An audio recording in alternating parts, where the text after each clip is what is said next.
ओम श्री सद्गुरु परमात्मने नमः। जिज्ञासु बनो।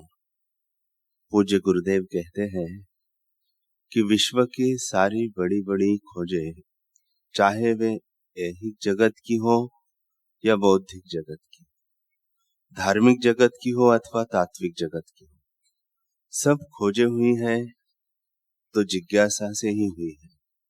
इसलिए अगर अपने जीवन को उन्नत करना चाहते हो तो जिज्ञासु बनो।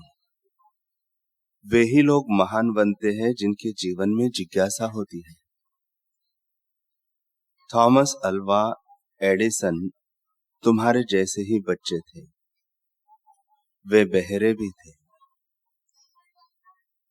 पहले रेलगाड़ियों में अखबार, दूध की बोतलें आदि बेचा करते थे, परंतु उनके जीवन में जिज्ञासा थी। अतः आगे जाकर उन्होंने अनेक आविष्कार किए। बिजली का बल्ब आदि 1093 खोजे उनकी ही देन है। जहां चाह वहां राह। जिसके जीवन में जिज्ञासा है वह उन्नति के शिखर पर जरूर पहुंच जाता है। जीवन में यदि कोई जिज्ञासा नहीं है तो फिर उन्नति नहीं हो पाती। हीरा नाम का एक लड़का था जो किसी सेठ के यहां नौकरी करता था। एक दिन उसने अपने सेठ से कहा कि सेठ जी, मैं आपका 24 घंटे का नौकर हूं और मुनीम तो केवल 1-2 घंटे के लिए आकर आपसे इधर उधर की बातें करके चला जाता है। फिर भी मेरा वेतन केवल 500 रुपए है और मुनीम का 5000 रुपए। ऊपर से सुविधाएं भी उसको ज्यादा, ऐसा क्यों? तब सेठ जी ने कहा, हीरा, तुम में और मुनीम में क्या फर्क है? तू जानना चाहता है तो जा, जरा बंदरगाह होकर आ। वहां अपना कौन सा स्टीमर आया है उसकी जांच करके आ। नौकर गया एवं रात्रि को लौटा। उसने सेठ से कहा, सेठ जी, अपना बादाम और काली मिर्च का स्टीमर आया है। सेठ ने कहा, और क्या माल आया है? वह फिर पूछने गया एवं आकर बोला, लौंग भी आई है। सेठ ने पूछा, यह किसने बताया? हीरा ने कहा, एक आदमी ने। सेठ ने कहा, अच्छा, वह आदमी कौन था? जवाबदार मुख्य आदमी था कि साधारण? हीरा ने कहा, सेठ जी, यह तो पता नहीं है। सेठ ने कहा, जाओ, जाकर मुख्य आदमी से पूछो कि कौन कौन सी चीजें आई है और कितनी कितनी आई है। हीरा फिर गया और सामान एवं उसकी मात्रा लिखकर लाया। सेठ जी ने कहा, ये चीजें किस भाव में आई है और इस समय बाजार में इसका भाव क्या चल रहा है, यह भी पूछा। तब हीरा ने कहा, सेठ जी, यह तो मैंने नहीं पूछा। सेठ ने कहा, अरे मूर्ख, ऐसा करते करते तो महीना बीत जाएगा। फिर सेठ ने मुनीम को बुलाया और कहा, बंदरगाह जाकर आओ। मुनीम वहां होके आया और फिर सेठ जी से बोला, सेठ जी, इतने मन बादाम है, इतने मन काली मिर्च है, इतने मन लौंग है और इतने मन फलानी चीजें हैं। सेठ जी, हमारा स्टीमर जल्दी आ गया है। 1-2 दिन बाद दूसरे स्टीमर आ जाएंगे तो बाजार भाव में मंदी आ जाएगी। अभी बाजार में माल की कमी है, अतः अपना माल खींचकर चुपके से बेच देने में ही लाभ है।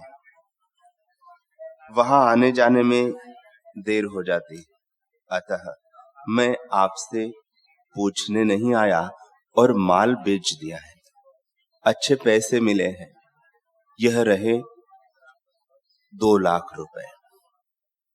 सेठ ने नौकर से कहा, देख लिया फर्क, तू केवल चक्कर काटता रहता और 2-4 दिन विलंब हो जाता तो मुझे 4-5 लाख का घाटा पड़ जाता।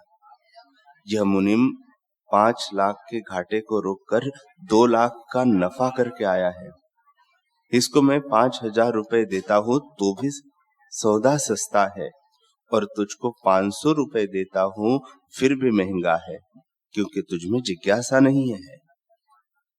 बिना जिज्ञासा का मनुष्य आलसी प्रमादी हो जाता है, तुच्छ रह जाता है, जबकि जिज्ञासु मनुष्य हर कार्य में तत्पर एवं कर्मठ होता है। जिसके अंदर जिज्ञासा है वह छोटी छोटी बातों में भी बड़े रहस्य खोज लेता है, और जिसके जीवन में जिज्ञासा नहीं है वह रहस्य को देखते हुए भी अनदेखा कर देगा।